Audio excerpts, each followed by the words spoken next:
Believing that the shroud between this world and the eternal beyond can be quantified by the fragile instruments of mortal science is the gravest delusion. This realm, steeped in ancient dust and the echo of forgotten cries, harbors truths that defy the cold logic of the waking mind. I have witnessed the unraveling of these certainties, seen visions born of dread, and heard the whispers from the other side, secrets that should never have been told, yet demand to be unveiled. Tonight, we journey into the very heart of Mexico's shadowed legacy, where 24 tales coil like venomous serpents, each a testament to the persistent darkness that refuses to be explained. Prepare your spirit, for this descent will leave you with a persistent restlessness, a real chill clinging to your soul, and an undeniable attraction to the unknown.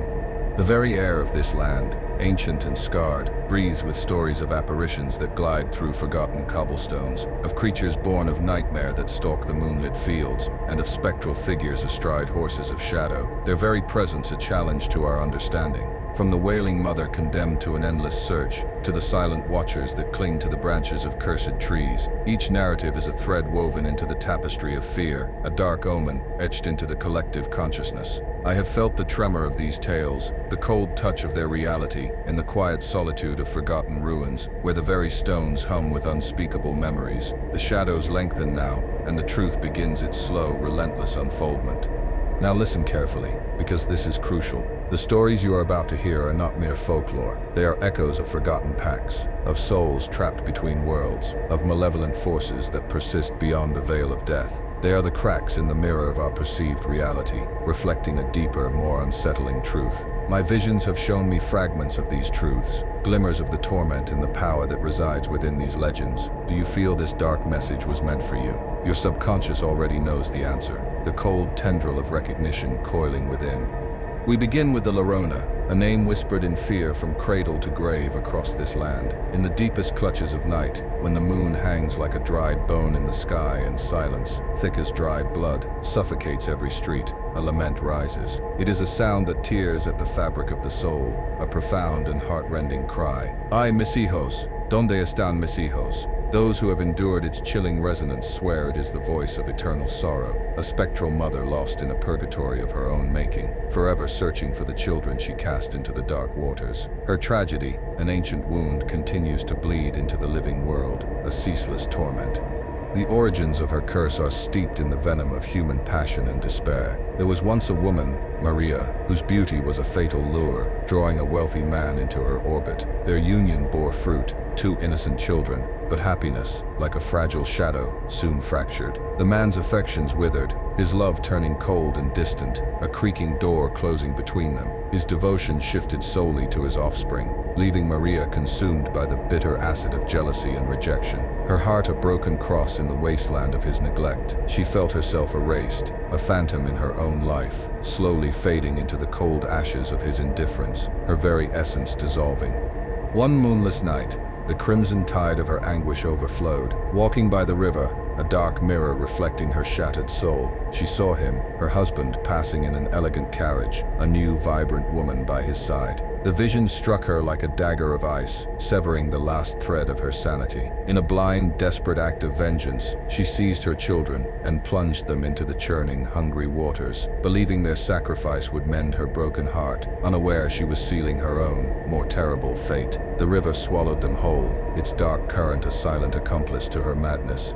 When the red haze of fury lifted, only the abyssal horror of her deed remained. The dark waters had claimed her innocent flesh and blood, leaving her with an emptiness that echoed with their final gurgles. Maria's screams ripped through the night, a raw, primal howl of a mother's unspeakable regret. She ran along the riverbanks, a distraught phantom, calling their names into the indifferent darkness, until the crushing weight of guilt dragged her into the same murky depths. But death, a cruel master, offered no respite to Maria. Her soul, heavy with the dried blood of her children, found no peace, no release from its terrestrial prison.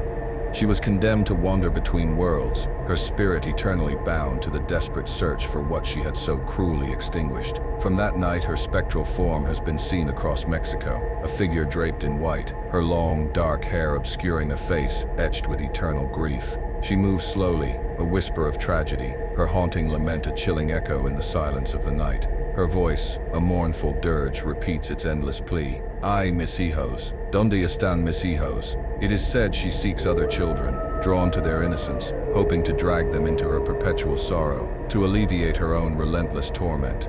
Therefore, when the sun dips below the horizon, and the shadows stretch like grasping talons, the elders pass down the grim warning, stay indoors, especially when the air grows heavy with unseen dread, and the wind carries the ghost of a child's cry. For if you hear that desolate wail in the distance, growing closer with each beat of your terrified heart, know that it might be the last sound you ever truly comprehend. The Llorona's search is eternal, and her despair infectious. Every soul that joins feeds the voice that whispers from the darkness. Next, we unravel the chilling enigma of the Chupacabras, a name that slithers through the rural shadows of Mexico like a cold, unseen predator. When night falls and the land is swallowed by an oppressive darkness, the livestock stir, a silent terror gripping their instinct. An unseen presence, a whisper from beyond the realm of rational understanding, begins its silent predatory rounds. This creature, a phantom of the fields, emerges cloaked in mystery, its very existence sowing a primal fear in every village it graces, leaving behind a trail of dried blood and unnerving questions. Decades ago, the first omens appeared. Farmers woke to find their animals, goats, chickens, cattle, lying still, their lifeblood mysteriously drained. 2 small, precise perforations in the neck, yet not a single drop of crimson spilled on the ground. It was as if the very essence of life had been siphoned away, leaving behind only desiccated husks. News of these macabre incidents spread like a pestilence, breeding fear and an explosion of terrifying whispers. The creature became legend, its name a curse on the lips of those who tilled the land under the indifferent gaze of the moon. Witnesses, if they can be called that after facing such a horror, describe a being of grotesque aspect, a vision from a fever dream. Enormous, luminescent eyes that pierce the deepest shadows, reflecting a malevolent intelligence. Fangs, needle-sharp, capable of piercing flesh with surgical precision. Long, wicked claws that rend and tear with chilling ease. Its skin, rough and grayish, seemed to absorb the moonlight, giving off an eerie, ethereal glow, like a ghost cloaked in reptilian scales. Some speak of its lightning-fast movement, a blur in the peripheral vision, always watching, always waiting for the opportune moment to strike, a phantom hunter. Others, those who have felt its presence, affirm that before it appears, a sepulchral silence descends, profound and absolute, as if the very night holds its breath in fearful anticipation of its arrival. Every rustle of leaves, every distant bark, ceases. The world falls still, a moment of unnatural quiet before the terror unfolds. Many have tried to dismiss these accounts, clinging to the frail comfort of rational explanation. Wild animals, mass hysteria, shadows playing tricks. But no logical explanation has ever quelled the primal dread in the hearts of those who live in the remote lands where its shadow falls. The undeniable truth persists. Every time an inexplicable shadow dances near the fences, every time a dog howls with frantic despair in the dead of night, every time the cattle stampede in a frenzy of unseen terror, the ancient warning echoes in the mind. The Chupacabras is near. To this very day, in isolated ranches and forgotten hamlets, the campesinos swear they hear its guttural growls in the darkness, or catch the glint of those terrifying eyes watching from the periphery, a silent, predatory gaze that promises only an agonizing end. Some have even claimed to see it flee, a fleeting phantom dissolving into the tangled brush, leaving behind only death, uncertainty, and a pervasive, lingering fear. And though many refuse to acknowledge its existence, the dread of this entity remains, deeply rooted in the collective psyche, a cracked mirror reflecting our deepest animal fears. It is a mystery that perhaps will never truly be resolved, a wound that refuses to heal. So, if your path ever leads you to those desolate places, tread carefully when the sun sets. You would not want to turn around and find yourself face to face with the cold, penetrating stare of the dreaded Chupacabras. Now let us turn our gaze to the spectral rider, known as El Jinete sin Cabeza, a phantom of the desolate Mexican north. In the lonely, windswept regions between Zacatecas and Durango, as the dark velvet of night slowly engulfs the horizon, a hushed dread descends. The old ones whisper of a terrifying apparition, a rider whose presence is heralded by the mournful echo of hooves on dry earth, a silent cavalryman under the thin silver light of the moon. He is the Headless Horseman, a sinister figure, whose legend has traversed generations, stirring both terror and morbid fascination in the souls unfortunate enough to cross his path.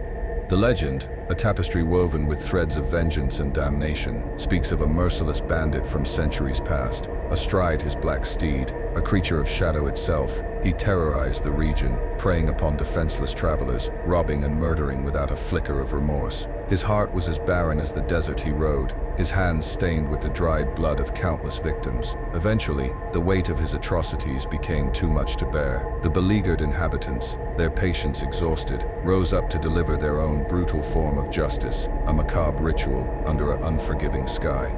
The bandit was hunted, cornered, and finally decapitated before the horrified gaze of the village, his head severed as a gruesome testament to his crimes. But with his last, rattling breath, he swore a terrible oath. He would return from beyond the grave, a spectral avenger, to claim retribution from those who had condemned him. Since that day, his restless spirit has found no sanctuary, no peace in the silent chambers of death. His soul, a tormented whisper, is forever bound to the earthly plane, a slave to his unholy vow, a chilling testament to the power of a dying curse. It is said that from that infernal night, the horseman appears, slowly riding along forgotten trails, a macabre sight to behold. He clutches his own severed head in his hand, its empty eye sockets glowing with an unsettling, dark luminescence, a cracked mirror reflecting the abyss. The hooves of his steed strike the ground with a soft rhythmic thud, announcing his approach with a chilling, almost otherworldly echo. Those who have experienced this visitation describe an initial, inexplicable coldness that permeates the very air, followed by a profound, suffocating silence, so dense it seems to arrest the passage of time itself, as if the world holds its breath. Then, slowly, from the deepest shadows, the headless rider materializes, advancing without haste, his grim cargo held aloft, his vacant gaze searching for his next victim. Many attest that a direct encounter with this spectral presence leaves an indelible mark of misfortune, a curse that clings to the soul. Some, haunted by the terrifying memory, never again find peace in their lives, their dreams invaded by the silent rider and his gruesome trophy. Their minds become a landscape of shadows, their souls forever restless, forever marked by the encounter. Thus travelers shun the desolate paths in the dead of night, knowing the horseman could emerge at any moment, perhaps seeking a new soul to fill the vacant space beneath his broad shoulders, a new vessel for his eternal damnation. So, if you ever traverse the deserted roads of northern Mexico during the hours of darkness, pay heed to the distant sound of hooves, slowly, inexorably drawing near. For there, emerging from the profound obscurity, the headless horseman might be patiently awaiting you, ready to guide you towards a destiny from which you will never, ever escape. Our next descent into the macabre takes us to La Isla de las Muñecas, the island of the dolls, a place where innocence and horror merge into a chilling tableau. Amidst the ancient serpentine canals of Xochimilco, near the bustling heart of Mexico City, lies a strange and profoundly disturbing sanctuary. Hundreds upon hundreds of antique dolls hang from the gnarled branches of trees, adorning walls and clinging to the crumbling roofs of a dilapidated shack. Their vacant glass eyes stare out into the ether, silent witnesses to an unending, unseen torment, their presence a palpable echo of sorrow. The legend, a whisper carried on the humid air, tells of a solitary man named Julian Santana Barrera, who made this forgotten island his hermitage many years ago. One somber morning, as he walked the overgrown banks, he discovered a small, lifeless girl floating in the murky waters. Despite his desperate attempts, he could not revive her. Deeply shaken by his inability to save her, a profound guilt took root in his soul, and soon strange phenomena began to plague his existence. Each night he heard faint, childlike laughter, the light patter of tiny footsteps around his cabin, and sorrowful sobs near the water's edge. Julian, convinced that the spirit of the drowned girl was reaching out, demanding companionship and solace, began to collect old, discarded dolls. He scavenged them from canals, found them abandoned, and lovingly brought them to his island. One by one, he hung them carefully from every available surface, believing that these silent effigies would appease the restless, sorrowful soul of the little girl. He hoped they would stand as silent guardians, diverting the spirit's lonely gaze, but the opposite occurred. The phenomena intensified, the whispers growing louder, the shadows deeper. The dolls themselves, once inert objects, seemed to awaken to a disturbing sentience. Their eyes, once lifeless, appeared to follow him relentlessly, their plastic stares filled with an unnerving awareness. Some even emitted faint, disquieting whispers during the darkest hours of the night, their cracked lips seemingly forming unheard pleas. The island slowly transformed, evolving into a surreal and terrifying landscape, a testament to Julian's tormented obsession. The very air became heavy with their silent, watchful presence, a chill that seeped into the bones of any who dared approach. Years passed, marked by the slow accumulation of these silent figures. Then, one grim morning, Julian Santana Barrera was found dead, his body lying in the very spot where he had first discovered the small drowned girl. Since his passing, the island has remained uninhabited, a silent shrine to a forgotten tragedy. But the mystery and the pervading sense of dread persist, trapped within each doll and every expressionless face that dangles from the branches. They are echoes of a lost soul, a broken cross of innocence and despair. Today, curious visitors navigate the ancient canals, drawn by the macabre allure of the island. Yet, most report an unsettling energy, a dark and watchful presence that seems to emanate from the hanging dolls. Some swear they have witnessed the plastic eyes slowly turn, following their movements, as if still waiting for a companion that never arrives, a silent plea hanging in the stagnant air. So, if you ever navigate the Xochimilco canals and decide to visit this quieting place, pay close attention to your surroundings. You might hear the soft, ghostly laughter of a child hidden in the shadows, or feel the cold, unwavering gaze of hundreds of dolls, patiently waiting for someone to release them from their eternal silence. Our journey through the Shadowlands now takes us to Guadalajara, to a quiet, hallowed ground where a chilling secret lies buried. Within the serene confines of the Belen Pantheon stands a twisted, ancient tree whose history has sent shivers down the spines of generations. It is known as El Árbol del Vampiro, the vampire tree, and its dark legend continues to evoke a profound sense of dread in all who hear its origins, a tale born of dried blood and eternal hunger. Centuries ago, when Guadalajara was merely a nascent city, a series of horrifying events began to plague its nascent population. Animals were found drained of their vital fluids, their bodies desiccated husks. Soon, people began to vanish mysteriously into the moonless nights, their disappearances leaving behind only whispers of terror. A chilling rumor spread like a plague through the terrified populace. A strange, bloodthirsty creature had arrived, a nightmare made flesh to stalk the shadows, a predator from the deepest abyss. Many swore they had seen him in the darkest alleys, a tall, gaunt man, unnaturally pale, draped in clothes as black as the midnight sky, moving with a silent, predatory grace. They called him a vampire, a being of pure malice, born from the most profound depths of shadow, whose very presence heralded death and unimaginable terror. His hunger was insatiable, his gaze a cold, empty void. The fear grew, a pervasive mist that choked the city, turning every shadow into a potential harbinger of doom.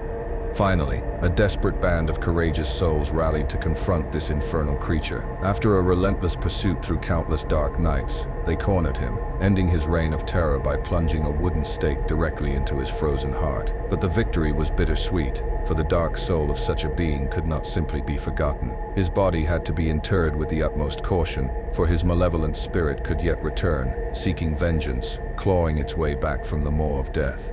They chose the Belen Pantheon, burying him beneath massive stone slabs, hoping to eternally trap the fiend. Yet, what unfolded next was far stranger, far more disturbing. Slowly, inexorably, from atop that accursed grave, a colossal, twisted tree began to sprout. Its roots, like grasping, gnarled fingers, tore through the heavy stone slabs, intertwining and enveloping them, forever imprisoning the vampire beneath the earth. With each passing year, the tree grew, its form becoming increasingly grotesque, taking on an unnerving, almost sentient quality, a silent, macabre sentinel.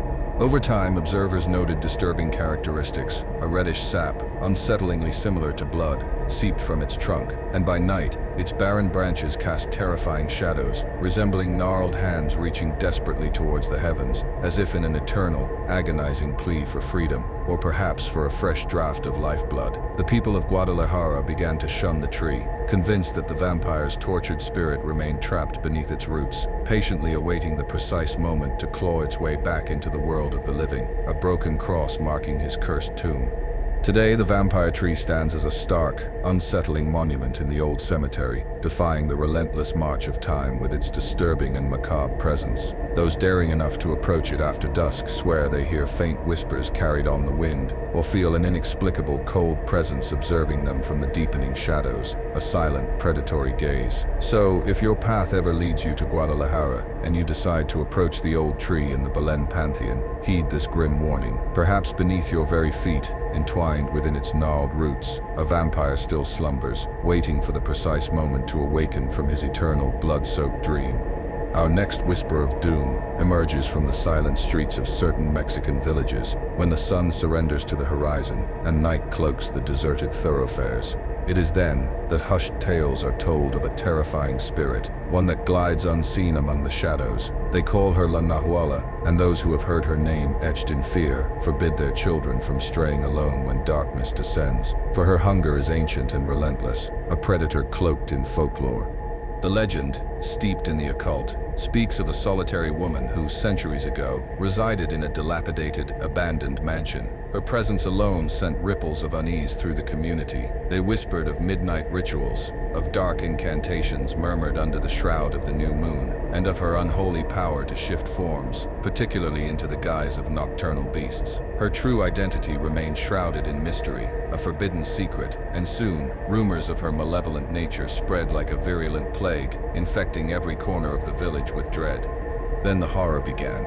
Children from the village started to vanish without a trace, evaporating into the night air as if consumed by the very shadows. No one knew how or why. They simply ceased to exist, leaving only a gaping void in their wake. A dark, insidious suspicion soon enveloped the community, a cold certainty that chilled every heart. La Nahuala was behind these disappearances. It was whispered that this sinister spirit assumed the form of a gigantic owl, its eyes burning like embers in the dark, or a sleek black jaguar, moving with an eerie, silent agility through the night. She stalked innocent children who dared to wander alone after dusk, drawing them into her predatory embrace. Once captured, they were whisked away to her lair, a place from which no child ever returned. Parents searched frantically, their desperate cries echoing through the empty woods, but their efforts yielded nothing but bitter despair. Anguish and terror tightened their grip on the village, transforming every night into a living nightmare, each creaking door and rustle of leaves a harbinger of doom. The broken cross of their hope lay shattered. As time bled into memory, the old mansion became a monument to fear, abandoned and shunned, its very stones humming with unseen malevolence. No one dared approach its crumbling walls, but even today, generations later, the grim warning persists. Children are cautioned to return home swiftly when dusk paints the sky, for no one truly knows if La Nahuala has truly departed, or if she merely slumbers, waiting. They say that on certain nights, especially when the moon hides behind thick, weeping clouds, her silhouette can still be seen in the shadows, a colossal owl with piercing, luminous eyes, observing intently from above, perhaps patiently waiting for a careless child to wander into the dark, a silent hunter. So, if you ever find yourself walking a solitary road in the deep hours of the morning, keep your eyes wide open, your senses acutely aware. For perhaps, amidst the mournful sighs of the wind and the chilling symphony of the night, you might hear the soft, unsettling rustle of unseen wings unfurling in silence. La Nahuala could be far closer than you dare imagine, a whispered omen, a forgotten warning from a darkened past, her shadowy presence, an inevitable omen of terror.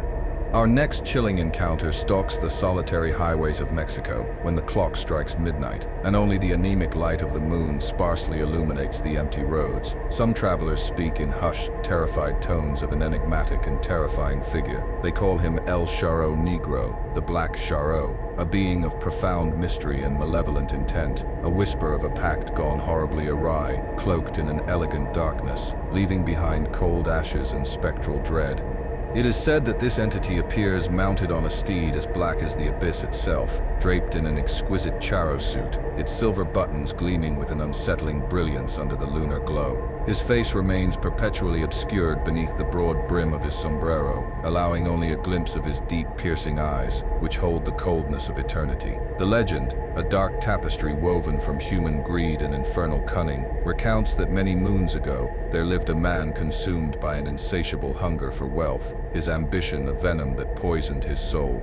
Blinded by his covetousness, he made a terrible pact with the very Lord of Shadows, the Devil himself. In exchange for limitless fortune, he would surrender his eternal soul upon his death. His wish granted, the man reveled in unimaginable riches, but soon, the cold dread of his bargain began to seep into his gilded existence. He understood too late that no earthly treasure could ever compensate for the price of his immortal soul. Consumed by fear, he desperately sought to outrun his inevitable fate, to escape the clutches of the entity he had so foolishly invoked.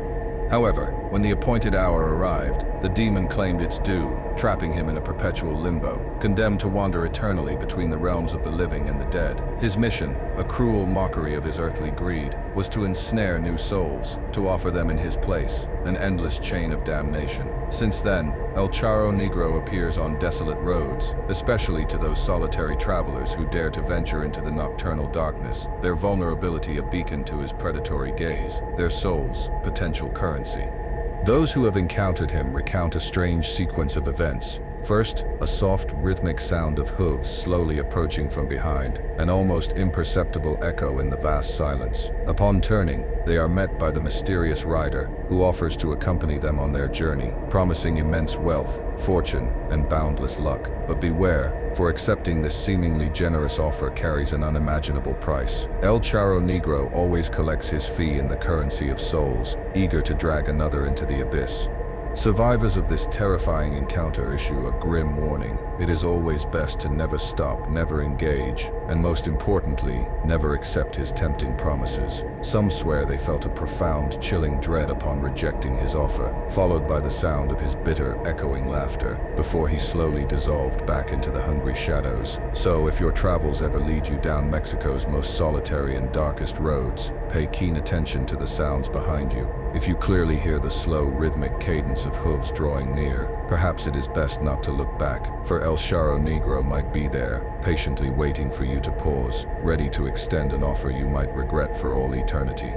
We now turn to the enigmatic figure of La Mulata de Córdoba, a woman whose very existence was a paradox, a beacon of beauty and mystery surrounded by the ominous shadows of superstition. Centuries ago, in the colonial city of Córdoba, there lived a woman whose captivating beauty, sharp intellect, and profound aura of mystery were known to all. They called her simply La Mulata de Córdoba, and it was whispered that she possessed extraordinary gifts, abilities that defied the understanding of mere mortals, a power born of some forbidden knowledge. This woman was renowned not only for her enchanting beauty, which seemed to shimmer with an otherworldly glow, but also for her uncanny ability to heal ailments, to predict the murky currents of the future, and even to command forces that no one else could comprehend. Her fame spread rapidly, drawing both admiration and a chilling undercurrent of fear and envy from those who could not reconcile her powers with their limited understanding. She was a cracked mirror, reflecting a reality they dared not acknowledge, a broken cross for their dogma. Soon, dark rumors began to circulate through the city. Insidious whispers carried on the wind like a pestilence. Some swore that her supernatural beauty was a diabolical gift, the work of the devil himself, and that on the darkest nights, she was seen performing strange, occult rituals, surrounded by unsettling, shifting shadows. The Holy Inquisition, ever vigilant against perceived heresy and fearing her growing influence, swiftly moved to capture her, accusing her of witchcraft and an unholy alliance with dark forces. She was imprisoned in a cold, damp, desolate cell within the dungeon's maw, its thick walls reeking of despair. For days she remained there, tranquil and silent, showing no trace of fear or anguish, her composure an unsettling anomaly. Finally, the night of her judgment arrived, a night that would likely culminate in her condemnation to the consuming flames of the pyre. However, on that final, fateful night, something truly extraordinary, something utterly inexplicable, transpired within the confines of her stone tomb.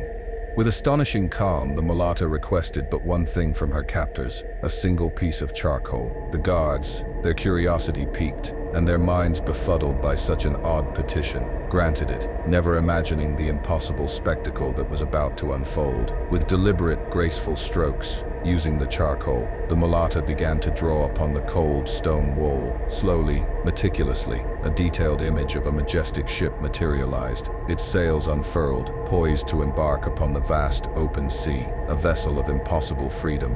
The drawing was so vivid, so lifelike, that it seemed to pulse with an ethereal glow under the flickering light of a single candle, as if infused with a nascent life. Then, before the astonished and terror-stricken eyes of the lone guard, the woman whispered ancient words in a forgotten tongue, a language of power and mystery. Abruptly, an unseen wind swept through the confined cell, stirring the drawn sails of the ship, and then, without effort, without a single ripple of the mundane, she slowly, gracefully walked toward the drawing, stepping effortlessly into the depicted vessel. The guard, paralyzed by an absolute primal terror, watched as the Mulata's figure slowly faded, dissolving into the painted ship, which then began to sail away into the drawn horizon, vanishing completely from the prison wall. When the authorities arrived the following morning, they found only the empty cell, the ship's drawing still faintly visible on the wall, but no trace of the Mulata. From that day forward, she was never seen again, her fate a mystery swallowed by the shadows of time. Some whisper that she escaped to distant exotic lands, carried by an unseen current. Others swear she ascended directly into absolute freedom, a spirit unbound by earthly chains. But on silent nights in Córdoba, there are those who claim to have seen a feminine shadow, graceful and serene, gliding through the ancient streets, leaving behind a subtle, lingering trail of mystery that will never, ever be resolved. A secret that clings to the cold ashes of history, a phantom of what was and what could be. Our journey through the haunted heart of Mexico brings us now to a place where love and tragedy intertwine, forever etched into the very stones. In the ancient labyrinthine streets of Guanajuato, there lies a small, narrow, silent alley where time itself seems to have paused, trapped in an eternal embrace. Here, hushed voices whisper the tale of a love so intense, so devastatingly tragic, that its echoes can still be felt in the centuries-worn walls, a profound sorrow clinging like dried blood to the memory. This is the story of El Callejón del Beso, the Alley of the Kiss, a testament to enduring passion and fatal consequence. The legend unfolds centuries ago, speaking of a young woman named Ana, whose beauty was as striking as her fate was cruel. She was the daughter of a rigid, authoritarian, and fiercely jealous man, whose possessive nature ensured she was kept isolated from the outside world, her life a gilded cage. But destiny, a relentless whisper, intervened. Ana secretly met a young man named Carlos, handsome and humble, and in an instant, a profound, forbidden love blossomed between them, a desperate flame against the overwhelming darkness of her father's tyranny. Both lovers knew their affection was a perilous secret, a direct defiance of all that was expected, yet they were willing to risk everything, even a fleeting moment, a stolen glance, a whispered word. Anna resided in a house whose window opened directly onto the incredibly narrow alley, so narrow in fact that the window of the house opposite was barely inches away, creating an almost impossible proximity. Carlos, his heart burning with an unyielding devotion, secretly managed to rent that very house across from Anna's window, defying all logic and reason for a single precious connection. Thus, in the clandestine silence of the night, the lovers found their sanctuary in that minuscule space between the two windows. There, separated by mere inches, their lips met in a warm, fleeting kiss, a stolen moment, brimming with a love that defied their cruel reality. This ritual became their lifeblood, their secret solace, a beacon in the oppressive darkness. However, such fragile happiness, like a broken cross, was destined to shatter. Anna's father, his suspicions curdling into certainty, watched his daughter, his jealous rage slowly simmering. One fateful night, he discovered them, their lips locked in a final, tender embrace. Enraged by her disobedience, blinded by a destructive fury, he burst into Anna's room. Without a single word, he seized a dagger, plunging it cruelly into the chest of his own daughter, extinguishing her life in a fit of unforgivable wrath. Carlos, helpless and desperate, watched in agony as the light slowly faded from Anna's eyes, her last breath a silent sigh of farewell. Her final act was a whispered plea, a last, desperate kiss, a moment suspended eternally in that narrow alley, forever imprinting its sorrow. Consumed by an overwhelming grief and despair, Carlos never truly recovered from the horrific loss. It is said he died shortly after, his heart irrevocably broken, forever searching for the love that had been so savagely ripped from him, his soul condemned to a perpetual lament. Today, centuries later, countless visitors flock to the small alley, drawn by the raw emotion of that tragic love story, a pilgrimage of the heart. It is whispered that those who share a kiss in the exact spot where Ana and Carlos's lips met will be blessed with 7 years of enduring luck and protected by their eternal love, a sacred covenant. But those who pass by with indifference, failing to seal their own love with a kiss, are said to face years of misfortune and sorrow, their disrespect calling forth a silent curse. On silent nights, some still claim to hear soft whispers, the faint echoes of that eternal kiss, a haunting reminder that no true love ever truly perishes, not even in the cold embrace of death itself, not even when scattered to cold ashes, for its ghost will always linger, its presence a persistent restlessness that gnaws at the soul. Our next stop on this shadowy tour takes us to the heart of Chihuahua, where a silent, watchful figure has captivated and terrified for decades. Within an antique storefront, behind glass that seems to magnify its eeriness, stands a mannequin known simply as La Pascualita. Her legend continues to send shivers down the spines of all who encounter her, a tale of undying maternal grief and a chilling suspension between life and death, an echo from beyond.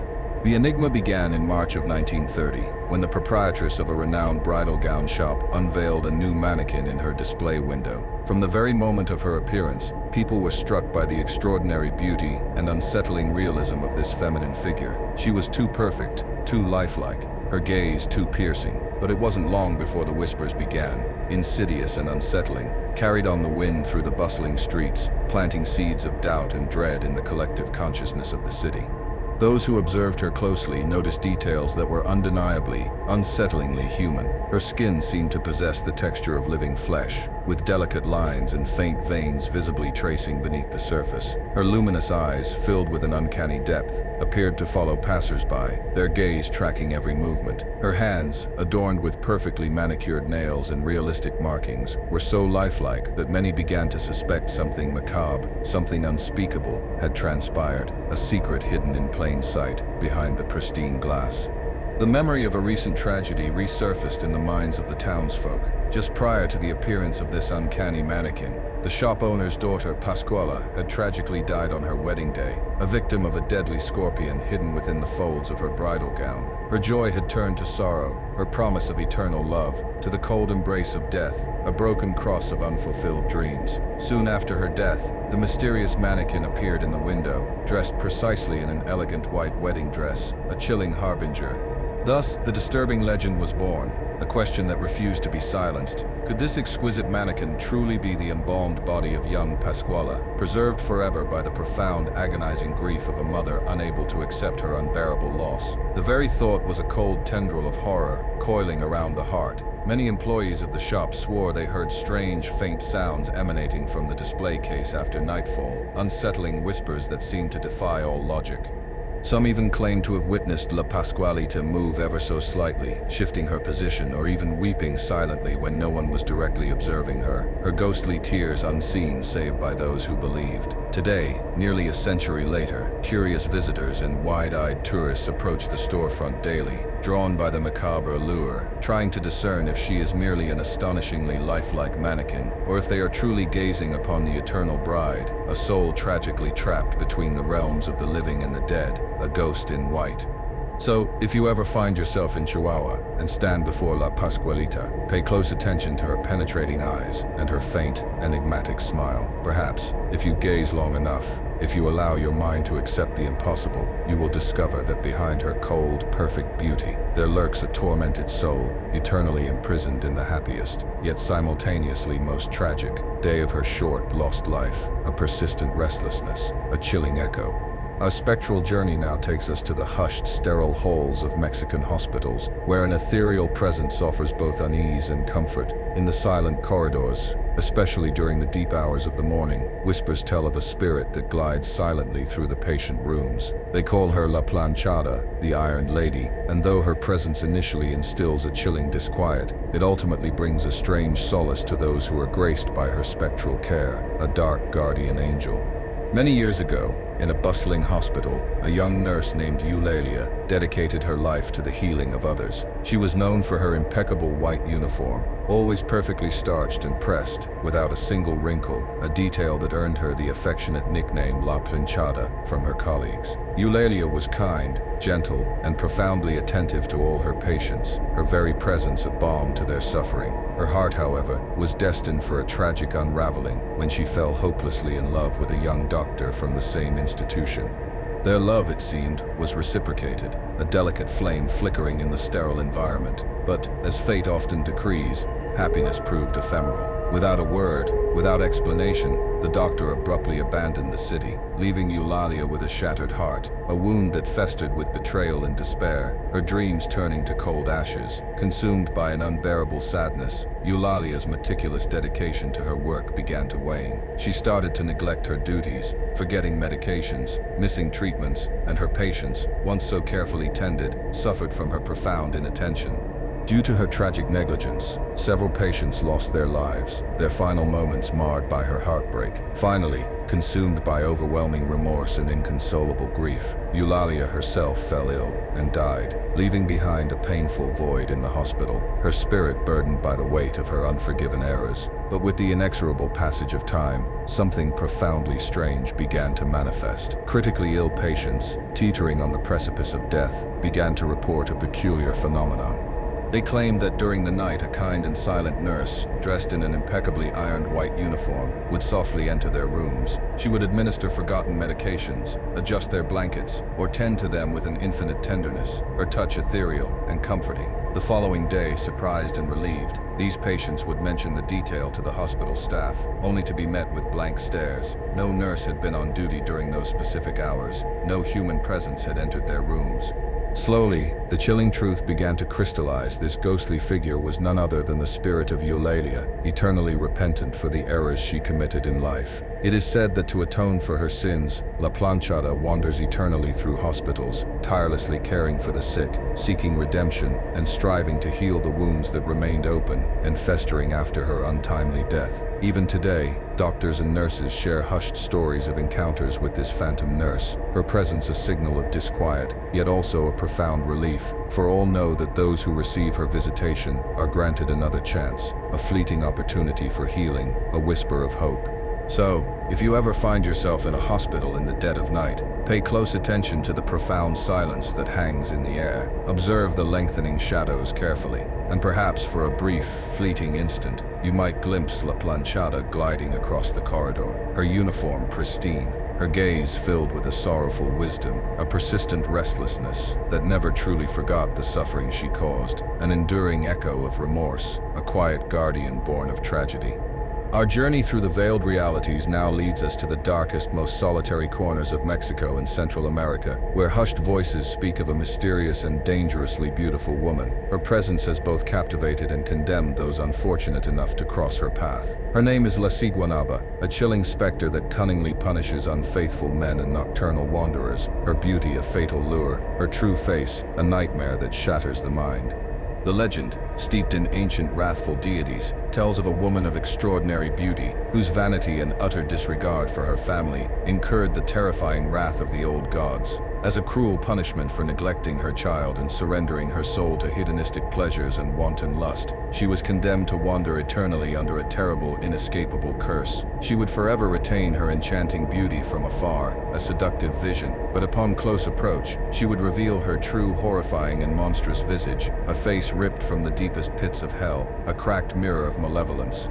Since that ancient curse, La Ciguanaba roams solitary, moonlit paths, especially on nights when the full moon hangs like a baleful eye in the sky. She conceals herself in the deepest shadows near rivers, dense forests, or abandoned roads. There, she patiently awaits unsuspecting men, especially those burdened by infidelity or shadowed by nocturnal transgressions, drawn to her alluring figure and long, dark hair that seems to shimmer with an unholy light under the moon's indifferent gaze. Her presence is a whisper of temptation, an omen of doom.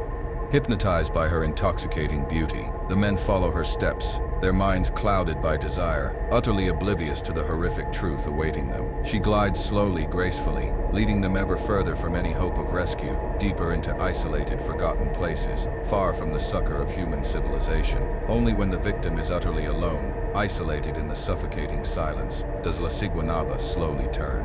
Her beauty, a cruel mask, peels away, revealing her true face, a distorted, terrifying countenance resembling an infernal creature, with eyes that burn like fiery embers, filled with ancient hatred, and a cruel, grotesque smile that promises only madness.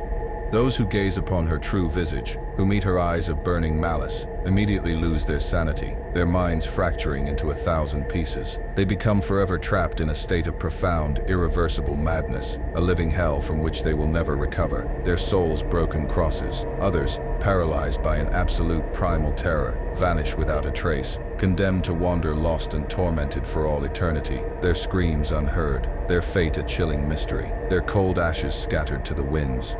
Therefore, in many villages, men are still warned against walking alone at night, especially if their hearts bear the heavy burden of guilt, for La Ciguanaba might be patiently waiting, an unseen judge, ready to condemn their sins. So, if you ever traverse a dark, silent path in the deep hours of the night and glimpse the silhouette of a beautiful woman waiting in the distance, think twice, perhaps even a third time, before you dare to approach her too closely. For you might be standing before La Ciguanaba, awaiting the perfect moment to reveal her true, horrifying face, trapping you in an eternal, inescapable nightmare, a persistent restlessness that will cling to you until the end of your days. Our next cautionary tale, a whispered warning from generations past, concerns El Hombre del Costal, the Sackman, a shadowy figure who haunts the periphery of childhood fears across Mexico. From time immemorial, children in every corner of this land have been warned about a mysterious and terrifying man who appears silently on the streets when night falls. They call him the Sackman, and those who have heard of him know, deep in their bones, that he is far more than a mere campfire story designed to frighten the young. He is a predator, a chilling reality born of folklore. The elders recount that this man, clad in old, dark garments that seem to absorb the very light, slowly patrols the solitary paths, an enormous, filthy, worn sack slung over his hunched shoulders. No one knows his true origin, nor the dark pacts that forged his monstrous existence, but all are certain of his sinister intentions, to kidnap disobedient children, those who misbehave, or most perilously, those who wander alone when darkness begins its silent descent, their innocence a beacon in the encroaching gloom. They say his face is perpetually hidden in shadow, obscured by a tattered ancient hat, allowing only a glimpse of two cold, penetrating eyes. These eyes are ever vigilant, ceaselessly searching for a new victim, an innocent soul to claim. His walk is slow, silent, and unwavering, allowing him to blend seamlessly into the shadows of alleys and parks, always lurking, always stalking, a silent hunter in the urban jungle, his presence a creaking door to terror. Once he locates a careless child, he approaches with an unnerving stealth. Before the unfortunate can react, before a scream can even form, he snatches them, thrusting them into the dark confines of his enormous sack. Then, as swiftly and silently as he appeared, he vanishes back into the impenetrable darkness, carrying his victim toward an unknown, unspeakable destiny, a place from which no child ever returns, leaving behind only the cold ashes of their laughter. Many adults still vividly recall hearing strange, unsettling sounds in the night when they were children. Soft footsteps approaching their windows, faint whispers carried on the wind through the darkness, or the subtle, chilling sound of the sack dragging lightly against the ground. These memories cling to them like a shroud, a persistent restlessness from their youth. Over time, this legend has evolved into a severe warning for children, a grim reminder that they must never, under any circumstances, walk alone after dusk, for in any dark corner, the sack man might be patiently waiting.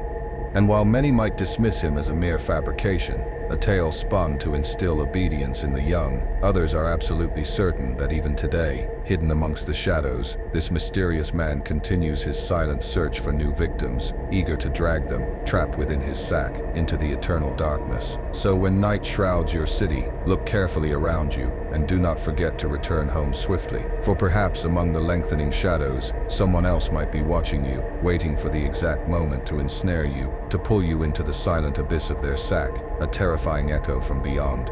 Our journey into the realm of the dangerously beautiful now takes us to the dense, primeval jungles of Yucatan, where ancient trees rise like silent giants and forgotten paths twist into the green gloom. Here, a feminine presence, as exquisite as it is perilous, glides through the verdant depths. The local inhabitants know her simply as La Costabe, a mysterious spirit who seduces men, leading them down a path to certain perdition. Her beauty, a venomous bloom, her touch, a fatal curse.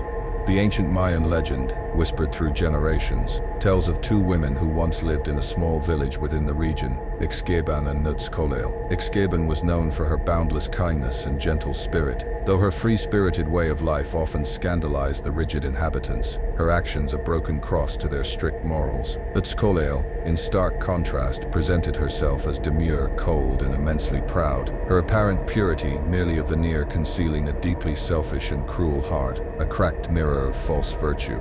When Ixqueban died, Her grave blossomed with a profusion of white, fragrant flowers, from which a beautiful plant, the Extabentune, sprang forth, a symbol of her enduring sweetness and goodness. But upon Nutskulel's death, her body transformed into a cold, prickly cactus, utterly devoid of any aroma, a stark testament to her barren soul. Consumed by an eternal, gnawing jealousy of Excaban's everlasting beauty and innate goodness, Utskulel's spirit returned, reborn as a vengeful and irresistibly seductive creature, Laxtabe, a phantom of envy.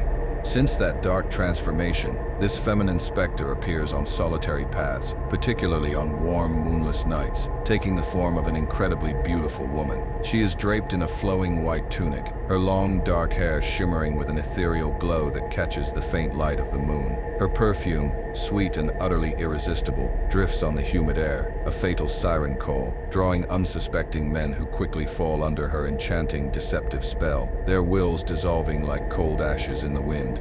Guided by her hypnotic allure, the men follow Laxtabe without question, their minds clouded by desire, venturing deeper and deeper into the suffocating depths of the jungle, lost to the world. But precisely when they are face to face, when their hearts pound with the desperate urge to caress her breathtaking beauty, she reveals her true face, a monstrous, terrifying visage with eyes that blaze like burning embers, a nightmare made flesh. In that terrifying instant, the men either lose their minds completely or become irretrievably lost, condemned to wander endlessly through the unforgiving jungle, forever unable to return to their homes, their souls shattered.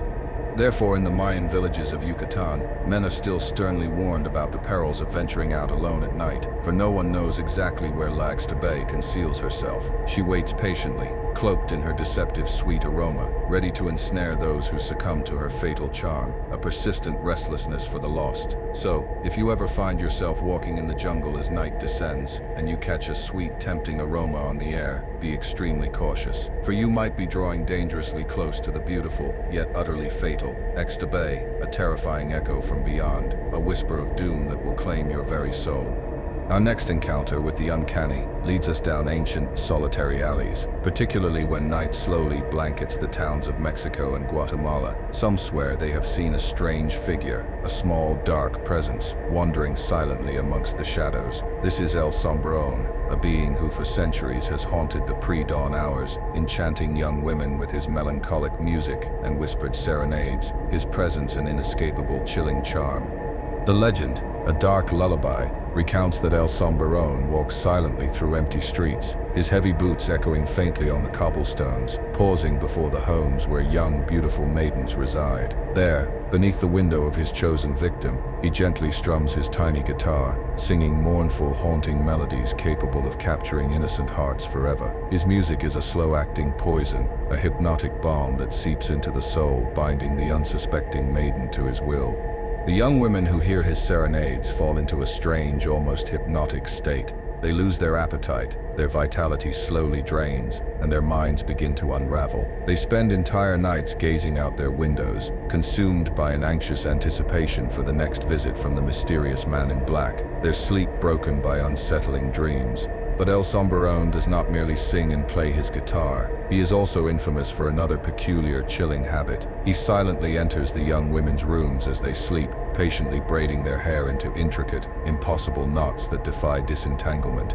These braids, the elders whisper, are the unmistakable mark, the dark omen, that the young woman has been chosen by him, bound to his will. Those who fall under his bewitchment rarely regain their freedom. Slowly, inexorably, they are consumed by a profound sadness, unable to love another, incapable of breaking the ethereal spell that eternally links their soul to the shadowy nocturnal troubadour, their heart a broken cross, their life cold ashes. The only way to protect oneself from his sinister allure is to distance oneself, to ignore his haunting music, or most crucially, to immediately cut the braids fashioned by his invisible hands, for only then can the bond that ties the soul to the shadowy performer be broken, severing the spectral tether.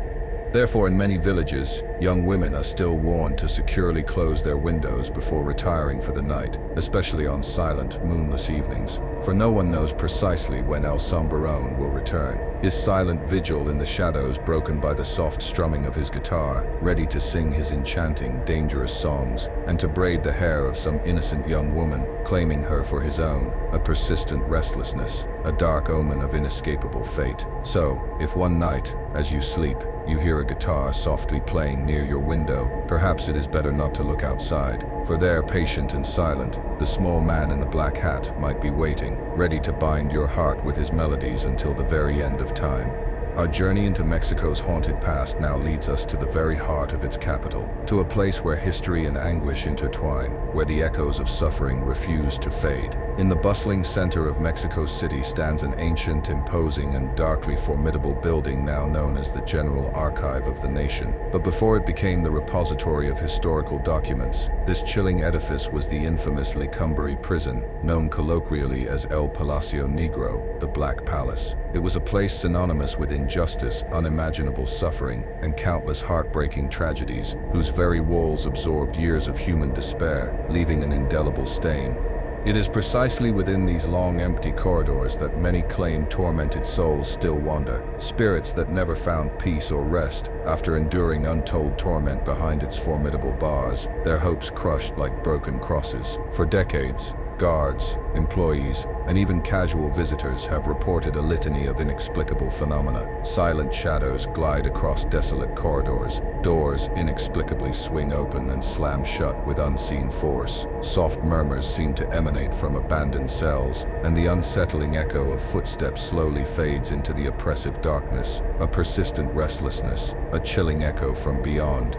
Among all the spectral manifestations that occur within its formidable walls, one particular apparition stands out, a figure of profound sorrow and enduring mystery. It is the solitary figure of a man, clad in antiquated prisoner's garb, who invariably appears as night falls, slowly pacing the extensive corridors of the old penitentiary. His face remains perpetually obscured in shadow, a veil of sorrow, but those who have glimpsed him swear they feel an overwhelming sadness in his spectral presence, a profound pain that transcends the boundaries of time itself, an anguish that refuses to be silenced. The legend whispers that this spectral prisoner was a man unjustly condemned, a soul who died confined within his cell, his last desperate breaths consumed by fervent declarations of his innocence. Some believe his soul became forever trapped between those unyielding walls, endlessly searching for the justice that was cruelly denied to him in life, his spirit bound to the place of his torment. Even today, those who walk the long corridors of the General Archive report an inexplicable coldness in certain corners, as if an invisible presence accompanies them, observing their every movement with a silent, mournful gaze, a chilling echo of forgotten suffering. Therefore, if you ever visit the ancient Black Palace, now transformed into an archive, pay keen attention to the profound silence that pervades its hallways. Perhaps, amidst the soft whispers and muffled sounds, you might clearly hear the slow, methodical footsteps of that forgotten prisoner, still wandering, endlessly searching for an exit he can never find, a release from his eternal torment. For even though documents have replaced cells, some spirits remain trapped there eternally, grim reminders that there are some things, some injustices, that not even the cold embrace of death can truly erase, leaving only the cold ashes of memory and a persistent restlessness. Our journey into the realm of infernal pacts takes us to the cold, solitary nights of ancient Mexican communities, where hushed whispers tell of a strange and terrifying apparition that roams the dark paths. This is La Mujer Herada, the shod woman, whose destiny was irrevocably sealed by a dark, unholy pact made with the devil himself, her very soul mortgaged to the Lord of Shadows, her eternity, a horrifying punishment. The legend recounts that many years ago, there lived a woman whose beauty was as vast as her vanity and boundless ambition. Desiring immeasurable wealth, absolute power, and eternal youth, she made a fateful, unholy decision. She offered her immortal soul to the devil in exchange for the fulfillment of all her earthly whims and desires, a desperate gamble for fleeting pleasures. The demon, ever eager to claim a new soul, readily accepted her blasphemous offer, granting her every material longing, every fleeting caprice. But as invariably occurs in these infernal pacts, The woman, blinded by her newfound indulgences, foolishly forgot that every desire came with an unimaginably high price, a cost that far outweighed any earthly pleasure. When the appointed day arrived, the grim hour for her to surrender her soul, she attempted to flee, to outwit the demon, refusing to honor her part of the terrible bargain, a desperate act of defiance against a power she could not possibly comprehend. However, no mortal, however cunning, can ever truly deceive the King of Shadows, for his reach is infinite. As a chilling, exemplary punishment, the devil transformed her feet into the hooves of a horse, cruelly shod with glowing, incandescent iron, condemning her to wander eternally along dark, desolate paths, incapable of ever finding rest, her very existence a torment, each step a burning pain. Since that terrible night, this shod woman appears, particularly during silent, moonless nights, walking slowly along abandoned trails, her cursed hooves striking the earth with an unnerving cadence, a perpetual echo of her suffering. Those who have heard her approach report a distinct sequence of sounds. First, they perceive the clear, metallic clang of horse hooves striking the dry earth, slowly drawing nearer, step by agonizing step, an omen of her arrival. Then, in the midst of the oppressive gloom, she appears a feminine figure enveloped in a dark, trailing cloak, moving with evident difficulty and profound pain, leaving indelible marks in the ground wherever her cursed hooves touch, a trail of suffering. It is said that she always walks with her head bowed in perpetual shame, sobbing bitterly, eternally cursing her wretched fate, lamenting the terrible pact she so foolishly made, her anguish a persistent restlessness that clings to the very air. Many swear that merely seeing her directly brings forth misfortunes and calamities, a dark contagion. Therefore, those who hear her mournful steps immediately hide, locking their doors and windows, desperately trying to prevent the shod woman from approaching their homes too closely, for it is believed her mere presence attracts bad luck and unimaginable suffering. Even today, especially in isolated regions, many campesinos secure their doors with extra locks as soon as darkness falls, desperate to avoid an encounter with her, a chilling echo of an ancient warning. So, if one night you clearly hear the slow, rhythmic steps of shod hooves drawing inexorably closer to you, perhaps it is best not to look, for you might be standing before the shod woman, still wandering without rest, forever paying the eternal burning penalty for her accursed pact, a grim whisper from beyond. Our next tale of spectral sorrow takes us to the sacred, yet often melancholic confines of ancient Mexican convents and monasteries. In these hallowed, silent spaces, especially during the deepest hours of the night, whispers abound of a restless spirit, cloaked in religious habit, her face perpetually veiled by shadows. She is known as El Fantasma de la Monja, the ghost of the nun, a presence still burdened by the profound sorrow of an impossible love, a forbidden passion denied to her in life, her heart a broken cross, her dreams cold ashes. The legend recounts that many years ago, within a secluded convent nestled far from the bustling city, there lived a young nun named Maria Inés. She had been forced by her family, under duress, to dedicate her life to God, her true desires stifled. But within her heart, a forbidden love burned fiercely for a young man who resided near the convent, a passion that grew silently, secretly, amidst her daily prayers and acts of penance, defying all vows.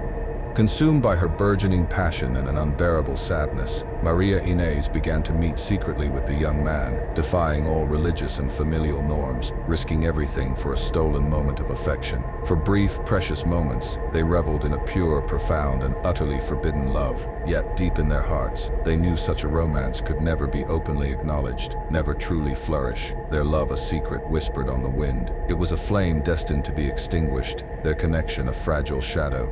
Eventually, their clandestine affair was discovered, the truth shattering the convent's serene facade. The young nun, overwhelmed by shame and despair, was immediately isolated in a dark, cold cell within the convent, forever separated from her beloved. There, in complete, suffocating solitude, she wept ceaselessly, her fervent pleas for a forgiveness that never came echoing against the stone walls. A short time later, consumed by the crushing weight of her grief, she died of a broken heart, leaving her tormented spirit forever trapped within that hallowed yet cursed place. Since then, on silent nights, many claim to have seen her spectral figure slowly wandering through the convent corridors. She invariably appears clad in her white habit, her face obscured by a veil, concealing an expression etched with profound sadness and eternal repentance. Those who have witnessed her spectral passage recount that she walks slowly, murmuring prayers in a low, mournful voice, weeping for the lost love that could never be, her soul eternally restless, incapable of finding the blessed peace of eternal rest, her plight a persistent restlessness that haunts the very air. Some visitors affirm feeling a deep melancholy when they pass near her, as if the pain of that nun remains deeply impregnated in the ancient walls, a sorrow that time cannot erase. Over the years, the ghost of the nun has been seen in various convents across Mexico, always a somber reminder of that tragic tale of forbidden love that could never be consummated, a broken cross of dreams. So, if you ever visit an ancient convent during the night, and you hear soft, slow footsteps, or feel a sudden, inexplicable coldness in the empty corridors, perhaps you are in the presence of the sorrowful nun, whose heart still aches for the forbidden love she could never ever forget, an echo from beyond. Our journey now takes a turn towards the miraculous, to a legend born of hardship and hope. In ancient times, when the Mexican lands were scarred by conflicts and harsh struggles, a legend emerged, one still recounted with reverence and a lingering sense of mystery. This is the tale of El Niño de la Tosha, the child of the torch or Atosha, a small miraculous figure who, according to tradition, visits those in deepest need, bringing with him solace, protection, and a flicker of divine intervention, a beacon in the darkest night. The story began centuries ago in a mining region of northern Mexico, a place of grim toil and stark injustice. Many men were unjustly incarcerated, isolated from the world, deprived of basic sustenance, food, and water. Within the walls of that unforgiving prison, the suffering was so profound that few managed to survive the terrible confinement, their spirits slowly fading like cold ashes. One day, the authorities, perhaps out of a twisted form of mercy, allowed only small children to enter, to bring meager provisions to the prisoners, their small forms a temporary bridge to the outside world. But not every prisoner had children, and those men without aid, without sustenance, began to pray with profound devotion, imploring for a miracle, a divine intervention that would allow them to survive the brutal incarceration. Then, something truly extraordinary, something utterly inexplicable, occurred. Each night, a small, mysterious child would appear, dressed as a pilgrim, with worn sandals and a wide-brimmed hat that partially obscured his face, his presence a silent, hopeful whisper. The child would calmly enter the cells, carrying in his tiny hands fresh water and freshly baked bread for the starving, desperate prisoners, a miraculous offering. For a long time, no one knew who this child was, nor how he managed to enter the seemingly impenetrable prison, for the doors remained perpetually locked and guarded. When asked his name, he would simply smile sweetly, leaving behind a profound sense of peace and an enduring, inexplicable hope, his silent presence a balm to their tormented souls, a broken cross turning into a symbol of salvation. Finally, some of the prisoners, profoundly moved by this inexplicable miracle, recognized in the child the exact image of a revered figure from Spain, known as the Holy Child of Atocha. The news of the miraculous child spread rapidly, like wildfire, and many people began to venerate his image, swearing to have received his aid in difficult times, his divine protection in dangerous situations, and his miraculous intervention when they needed it most. His touch, a gentle hand in the darkness, a persistent restlessness replaced by peace. Even today, in small villages and bustling cities alike, the child of Atocha continues to be venerated with fervent devotion. It is believed that in desperate situations, especially when someone is in grave danger or feels profoundly alone, this mysterious child might softly appear, leaving behind an infinite tranquility and a promise of unwavering hope, a comforting echo from beyond. Therefore, on silent nights, when life seems most difficult and the world most dark, many continue to pray softly, waiting perhaps to hear those tiny footsteps that announce the silent arrival of the child of Atocha, bringing with him the light and consolation that only he can truly offer, a glimmer of divine light. Our journey now descends into the chilling realm of disembodied horrors, to a legend that speaks of avarice, cruelty, and a terrifying manifestation of vengeance. They say that many years ago, there lived a man whose heart was utterly consumed by greed and an unrelenting cruelty. His ambition to amass wealth, a dark, insatiable hunger, drove him to commit unspeakable acts against the most innocent and humble souls, his hands stained with their suffering. His soul slowly darkened, rotting from within, until he finally died alone, utterly rejected by all, never having known a single moment of remorse. His legacy, a pile of cold ashes, a broken cross. But his story, a chilling whisper, did not conclude with his death. It merely took a more terrifying form. The legend recounts that upon his demise, this man was condemned to wander eternally, paying the horrific price for his unforgivable sins. His entire body slowly vanished, consumed by the encroaching shadows, leaving behind only a single grotesque appendage, a hand covered in thick, coarse black hair, adorned with long, razor-sharp nails. This abominable hand became a malevolent presence, a creeping horror that moves silently in the deepest darkness, lurking, waiting, stalking unsuspecting victims, a silent predator. Many have claimed to have distinctly seen this hand, a disembodied horror, slowly crawling through solitary streets, beneath beds or upon ancient furniture, its fingers twitching with unsettling patience as it seeks to ensnare some lost, vulnerable soul, its hunger an ancient, persistent restlessness. Those who have had the misfortune of encountering it recount its sudden, terrifying emergence from the profoundest darkness. First, they feel an inexplicable, icy coldness that permeates the entire space, a chill that seeps into the very bones. Then, they clearly hear the disturbing sound of the hairy hand, its sharp nails gently scraping the floor or nearby furniture, slowly, inexorably drawing nearer, a chilling prelude to its attack. Some victims, paralyzed by terror, manage to escape, fleeing in an adrenaline-fueled panic, later recounting that the hand attempted to ensnare them, gripping their feet with an unnatural strength, trying to drag them into an eternal unknown darkness, a suffocating abyss. Others have not been so fortunate and have vanished without a trace, their fate a terrifying mystery, their screams unheard. Therefore, if one tranquil night you clearly hear the unsettling sound of sharp nails gently scraping the floor near you, pay close attention and swiftly seek the light. For perhaps from within the deepest shadows, la mano peluda, the hairy hand might be patiently waiting to seize you, dragging you into an impenetrable darkness from which you will never ever return, an inevitable omen, a terrifying echo from beyond. Every soul that joins feeds the voice that whispers from the darkness. Our next descent into the occult architecture of Mexico takes us to the mountains, to a bridge born of a dark pact. Hidden amongst dense forests and yawning ravines stands an ancient stone bridge, known to many as El Puente del Diablo or El Puente del Clérigo, the Devil's Bridge or the Clergyman's Bridge. And it is whispered that its construction was not the work of mortal hands, but of the devil himself, a monument to a forbidden bargain, a broken cross of divine and infernal power, its stones imbued with unseen malice. The legend recounts that centuries ago, there existed a small, isolated village, whose inhabitants desperately needed a bridge to cross the formidable, deep ravine that brutally separated the mountains. But the task seemed utterly impossible. Each time they attempted construction, the nascent structure would mysteriously collapse during the night, as if an unseen force actively sabotaged their efforts. Exhausted and despairing, the villagers finally turned to a local priest, a cleric renowned not only for his wisdom, but also for his esoteric, some whispered, dark knowledge, his understanding stretching beyond the conventional.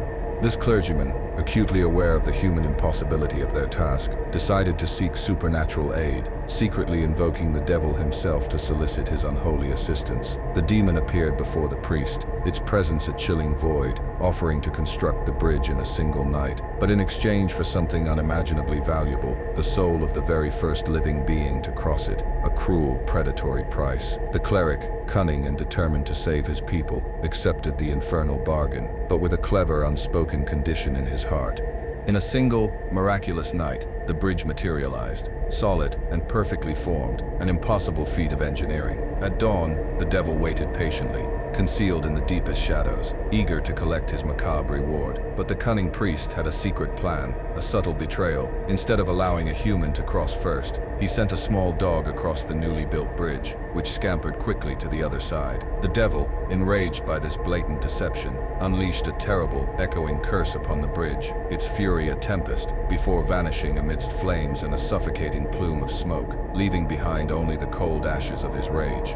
Since that day, the bridge has been marked by a pervasive, demonic presence. Many whisper that on dark nights, the silhouette of the devil himself can still be seen slowly walking upon the ancient stones, eternally waiting for a human soul to finally pay the debt that was so cleverly snatched from him. A persistent restlessness, a phantom hunger. Those who have dared to cross the bridge on silent nights swear they have clearly heard dark laughter and menacing whispers emanating from the depths of the ravine, feeling a malevolent presence observing them from the surrounding shadows, a chilling echo from beyond.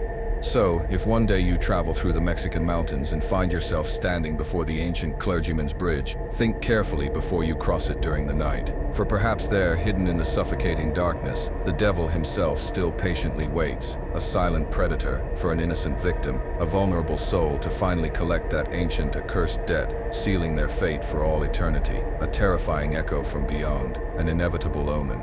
Our next descent into the spectral labyrinth of Mexico City's past takes us to a place where the air still hums with unseen menace, where the very stones whisper of a dark entity. Hidden among ancient streets and forgotten buildings lies a small, narrow alley known for generations as El Callejón del Diablo, the Devil's Alley. Its name, whispered with fear by all who know its grim history, conceals a legend as dark as it is unsettling, a testament to infernal presence. Many years ago, when the city still slumbered peacefully under silent nights, strange and terrifying events began to plague this unassuming alley. People who dared to walk alone during the pre-dawn hours mysteriously vanished without a single trace, their existence simply erased. Others later reappeared, confused and utterly terrified, speaking of having clearly seen a dark, malevolent presence with burning red eyes, observing them from the impenetrable gloom, its gaze a chilling void. The elders of the place whisper that every night, precisely at midnight, the devil himself would slowly traverse that dark alley, patiently waiting for any unfortunate soul who had the misfortune of crossing his path, their vulnerability a beacon to his predatory hunger. Those who claimed to have seen him swore he took the form of a tall, silent shadow, with a malevolent smile and a gaze so potent it could paralyze even the bravest heart, turning courage into a frozen terror. Soon, no one dared to cross the alley after dusk, for the fear of the unseen was too great, too pervasive. But one day, a valiant man, his heart fortified by an unwavering faith, decided to confront this diabolical presence that terrorized the entire city. Armed solely with his courage and a small silver cross, he waited patiently until the clock struck 12 solemn chimes. When the sound of the final bell dissolved into the suffocating darkness, the shadowy figure slowly appeared, walking silently towards him, its very essence radiating cold. With each step the entity took, the air grew inexplicably colder and heavier, and the faint light seemed to slowly extinguish in its wake, plunging the alley into a deeper, more absolute darkness. The man clutched the silver cross tightly, his gaze fixed firmly on the face of the dark apparition, defying its infernal power. They say that for a few eternal seconds, they stood in absolute silence, locked in a terrifying standoff, until finally, with a piercing scream that resonated throughout the entire alley, the diabolical presence slowly vanished. It left behind an unbearable coldness and a strange acrid smell of ash and sulfur, a stench of hell.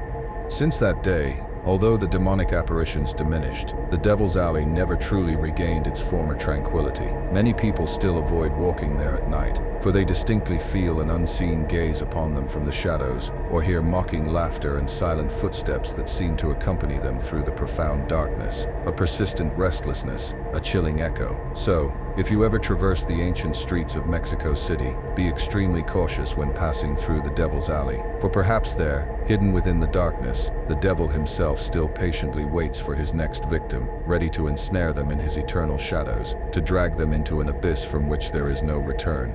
Our next journey into the mysterious landscapes of Mexico takes us to a majestic mountain near Aguascalientes, a natural monument whose unsettling shape clearly resembles a man lying down, seemingly asleep for all eternity. This place has been known for generations as El Cerro del Muerto, the Hill of the Dead Man, and behind its peculiar silhouette lies a story as tragic as it is mysterious, a whisper of ancient sacrifice and eternal vigilance, a sentinel carved from the earth itself.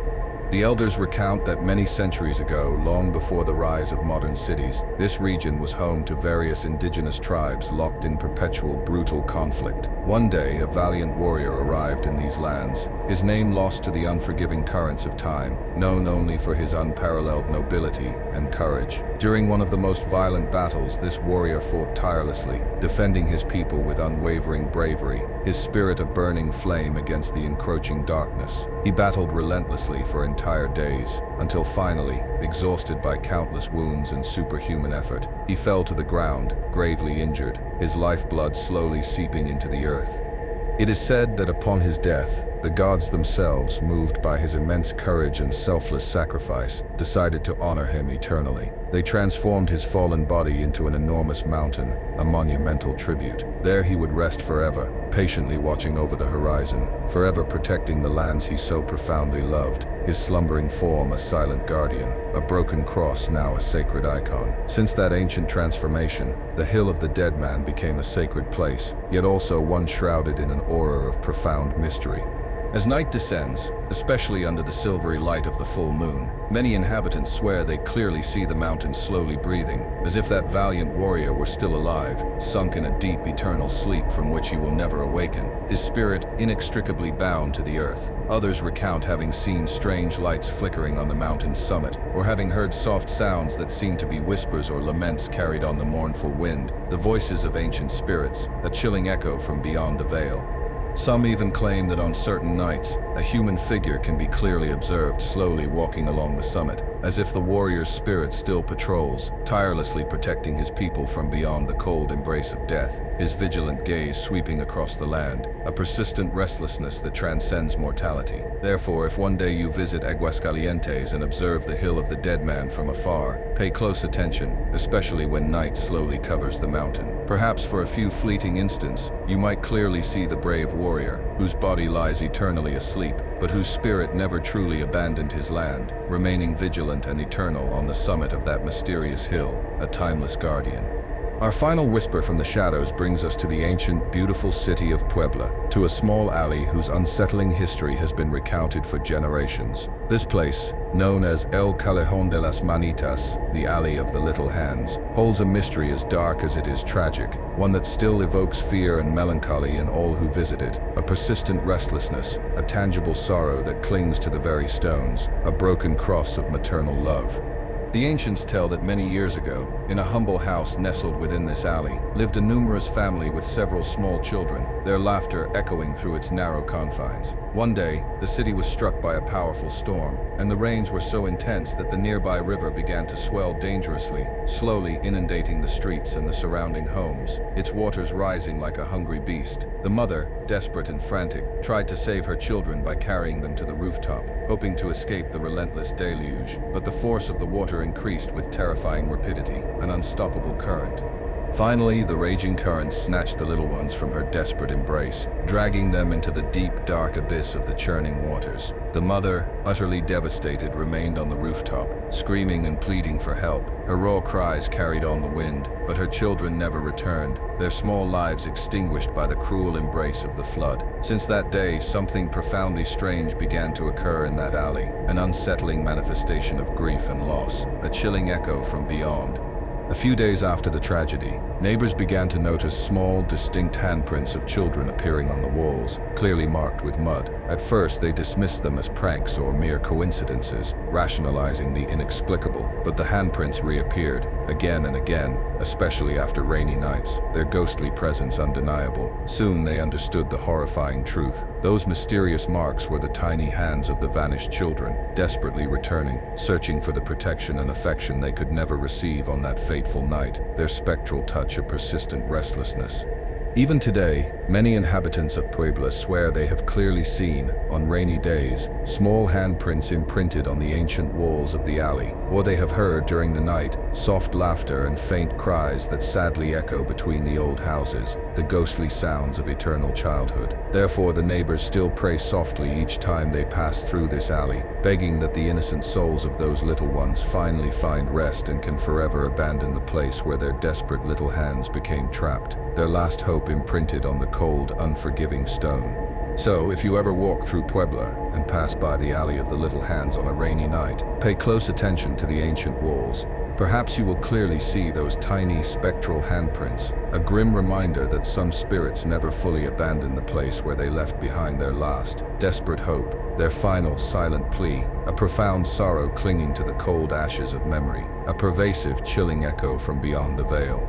And so we reach the conclusion of this harrowing journey, a descent into the enigmatic, the mysterious, and the profoundly unsettling legends of Mexico. As we have witnessed, this ancient land is a crucible where traditions, culture, and dark tales converge, awakening the imagination and the morbid curiosity of those who dare to seek them out. Are these merely myths, comforting fictions spun for the innocent? Or is there a profound, unsettling truth woven into the very fabric of these narratives, a reality that science in its cold, empirical pursuit can never fully explain?